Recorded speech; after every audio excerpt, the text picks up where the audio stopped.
এই নাও যাদের নীল আপেল বাড়ি, এই বাড়িতে তোমরা তোমাদের যাবতীয় সব জিনিস একা একা থাকতে একদমই ভালো লাগে না। আমি যাবো মা, আমাকে তোমার সাথে নিয়ে যাও না মা। মারে দেখ বাহিরে কেমন রোদ পড়েছে, এই রোদের মধ্যে বাইরে গিয়ে তুই কি করবি বল? তার চেয়ে ভালো তুই ঘরের মধ্যেই থাক। তাছাড়া আমার হাতে তেমন কোনো টাকা পয়সা নেই, যদি দোকানে গিয়ে কিছু চেয়ে বসলি কি করে কিনে দেব?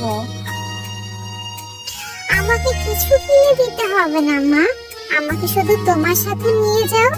ঘরে বসে থাকতে যে আমার একদমই ভালো লাগছে না। তোমার সাথে গেলে আমার একটু ঘোরাও হয়ে যাবে। তুমি তো আমাকে ঘুরতেও নিয়ে যাও না মা, তোমাকে আমার সাথে নিয়ে যাও না মা। ও মা, নিয়ে যাও না। আচ্ছা ঠিক আছে চল, কিন্তু বাজারে গিয়ে এটা সেটা দেখে আবার কিনে দেওয়ার জন্য বায়না ধরবি না। মা, এই যে দেখো পাশের দোকানে আপেলগুলো কত সুন্দর। আপেলগুলো নিশ্চয়ই অনেক মজা হবে। কি লাল লাল, তাই না মা? তুমি আমাকে একটা আপেল কিনে দাও না মা। এই জন্যই তোকে আমি আমার সাথে আনতে চাইনি। আমি জানতাম তুই বাজারে আসলে কিছু না কিছু দেখে খাওয়ার জন্য বায়না ধরবি। আমার কাছে যা টাকা ছিল সেই টাকা দিয়ে আমি বাজার করে ফেলেছি রে মা। এখন আমি তোকে কি করে আপেল কিনে দেব বল? আর এই আপেলগুলো তো দেখছি ভাগিনী ভাবি টাকা ছাড়া আমাকে একটা আপেলও দিবে না। এমনি আমার বাসা ভাড়াটা বাকি আছে, আর বলে দেখি বাকিটা দেয় কিনা। যদি দেয় তাহলেই কিনে দেব, না হলে কিন্তু অন্যদিন। ভাগিনী ভাবি, আপনার আপেলগুলো দেখতে খুব সুন্দর, নিশ্চয়ই খুব মজা হবে। আমাকে অল্প কিছু আপেল দিতে পারবেন? আমার মেয়ে যে আপনার দোকানের আপেল খাওয়ার জন্য বায়না ধরেছে। আমার হাতেও কোনো টাকা নেই, যে টাকা ছিল সেই টাকা দিয়ে আমি কিছু বাজার করে ফেলেছি। তাই বাকিতে যদি আমাকে কিছু আপেল দিতেন, পরে না হয় আমি আপনার টাকাটা দিয়ে দিব। এ কি বললি তুই শেফালি? বাকিতে আপেল দিব? আমি কোনো বাকিতে আপেল বিক্রি করি না। টাকা দে, তারপর আপেল দেব। আর তুই গত 2 মাস ধরে আমার বাড়িতে ফ্রি থাকছিস, বাড়ি ভাড়াটাও ঠিক মতো দিচ্ছিস না, আবার এখানে এসে বাকিতে আপেল চাচ্ছিস। লজ্জা করে না তোর? আগে আমার বাড়ি ভাড়াটা নিয়ে আয়। বাগিনী ভাবি, আপনি তো সবই জানেন। টিয়ার বাবা মারা যাওয়ার পর থেকে আমরা কত কষ্ট করে মা মেয়ে বেঁচে আছি। আমাকে একটু সময় দিন না ভাগিনী ভাবি, আমি 2 মাসের বাড়ি ভাড়াটা একবারই আপনাকে দিয়ে দিব। তোকে সময় দিব? একদমই না। তোকে সময় দিতে দিতে আজ 2 মাস হয়ে গেল, বাড়ি ভাড়াটা দিচ্ছিস না, এখন আবার বাকিতে এসে আপেল চাচ্ছিস। লজ্জা করে না তোর? তোরা আজকে আমার বাসা ছেড়ে চলে যাবি, আমি ভালো ভাড়াটিয়া দেখে আমার বাড়িটা ভাড়া দিয়ে দিব। আর হাঁটতে পারছি না, আমার যে খুব কষ্ট হচ্ছে মা। আজ আমার জন্য ভাগিনী কাকিমা তোমাকে কতগুলো কথা শোনালো। আমি আর আপেল খেতে চাইবো না মা। আপেল খেতে চেয়েছি বলেই ভাগিনী কাকিমা তোমাকে কতগুলো কথা শুনিয়েছে, তোমাকে বাড়ি থেকে বের করে দিল। তুই মন খারাপ করিস না রে মা, আমিও যা হাঁটতে পারছি না। আর বাগিনী ভাবি বাড়ি থেকে বের করে দিয়েছে কারণ আমি যে বাড়ি ভাড়াটা দিতে পারছি না রে মা।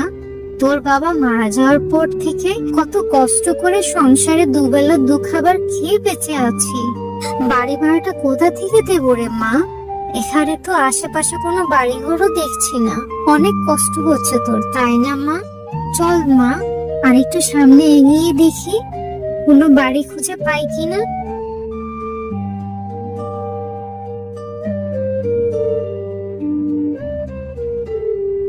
মা, আমার জন্য তোমার কত কষ্ট হচ্ছে, আমি যে আর পারছি না মা। আমার যে খুব ক্ষুধা পেয়েছে। আর একটু ধৈর্য ধর রে মা, দেখবি আল্লাহ ঠিক একটা ব্যবস্থা করে দিবে। আল্লাহর উপর ভরসা রাখ রে মা। মা দেখো না, গাছে একটা আপেলের মতো ফল ধরে আছে। চলো মা, গিয়ে দেখি তো। ফল খেতে মিষ্টি হলে সুস্বাদু হবে। আমাকে এই ফলটা পেড়ে দাও না মা। একই কাণ্ড, লেবু গাছে দেখে আপেল ফল ধরে আছে। সবই আল্লাহ তাআলার ইচ্ছে। দেখ মা, লেবু গাছে আপেল ফুল ধরে আছে। দাঁড়া, আমি এখনই তোকে আপেল ফলটি পেয়ে দিচ্ছি। ও মা, লেবু গাছে আপেল ফলটি দেখতে কি সুন্দর লাগছে, নিশ্চয়ই অনেক মজা হবে। মা, তুমি আর দেরি করো না, তাড়াতাড়ি আমাকে এ কি, ফল থেকে তো দেখছি সুন্দর একটা পরি বেরিয়ে আসছে। তুমি আপেল ফলের মধ্যে বন্দি হয়েছিলে কেন? আমি তোমাদের সব তোমাদের এইভাবে দেখতে এসেছিলাম। পশুদের এই রঙের দেখতে কত সুন্দর। আজ আমি সারাদিন ব্যাপারে ঘুরে ঘুরে দেখবো। আজ আমার খুব খুশি লাগছে এত সুন্দর বলে আসতে পেরে। আরে আরে, কি সুন্দর আপেল গাছ! এত সুন্দর আপেল ফলের গাছ কোথাও দেখিনি। আমার খুব খিদে লেগেছে। আমি বরং একটা আপেল ফল খেয়ে পুরো বিবরণ করি। আরে আপেল ফল দেখতে যেমন সুন্দর, তেমনি খেতেও খুব সুস্বাদু ছিল।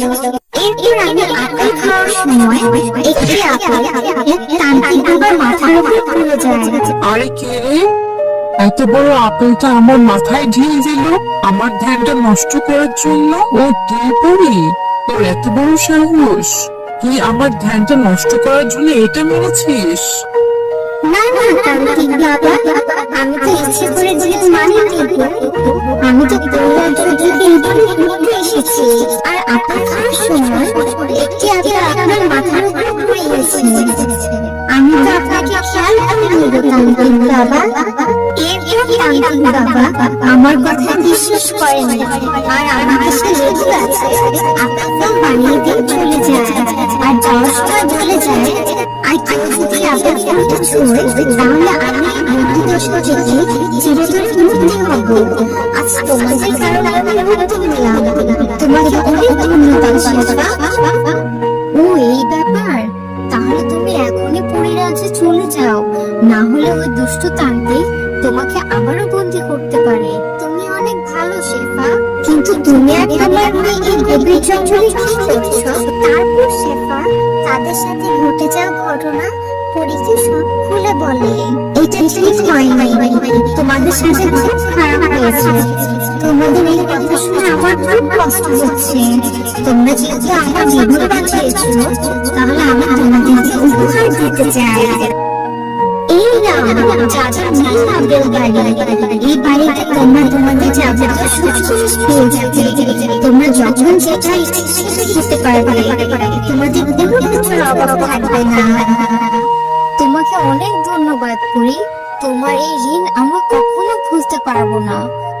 তোমাকে অনেক ধন্যবাদ। তোমরা যদি আজ আমাকে সাহায্য না করতে, তাহলে আমরা আজ এই বন্ধুত্বের সাথে মুক্ত হতে পারতাম না। এখন আমি আসি, তোমরা ভালো থেকো।